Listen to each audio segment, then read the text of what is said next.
નમસ્કાર મિત્રો, સ્વાગત છે તમારું અમારી ચેનલ ગુજરાત ન્યૂઝમાં।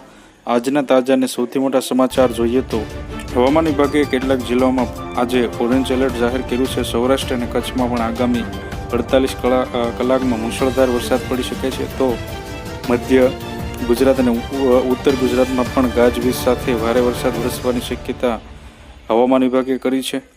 ભરૂચ, નવસારી, ડાંગ, તાપી, સુરત, વલસાડમાં આજે વરસાદનું યલો એલર્ટ આપ્યું છે। દમણ અને દાદરાનગર હવેલીમાં પણ મધ્યમથી ભારે વરસાદની આગાહી કરવામાં આવી છે।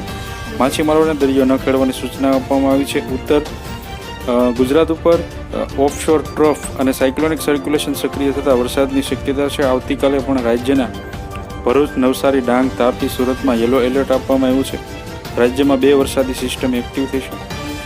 હવામાન વિભાગે કહ્યું કે 3 થી 4 ઓગસ્ટે રાજ્યમાં દક્ષિણ ગુજરાતથી લઈને ઉત્તર ગુજરાત અને મધ્ય ગુજરાતમાં મુશળધાર વરસાદ વરસી શકે છે। હાલ રાજ્યમાં 2 વરસાદી સિસ્ટમ એક્ટિવ થઈ છે, જેના કારણે સારો વરસાદ આગામી દિવસોમાં જોવા મળી શકે છે। 3 અને 4 ઓગસ્ટે મુશળધાર વરસાદ વરસશે।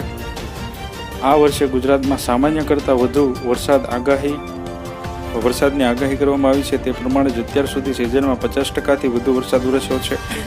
જોકે ઉત્તર ગુજરાત અને મધ્ય ગુજરાતમાં હજુ પણ વરસાદની ઘટ જોવા મળી રહી છે, ત્યારે 3 અને 4 ઓગસ્ટે મુશળધાર વરસાદ વરસશે, જેના કારણે વરસાદની ઘટ દૂર થઈ શકે છે।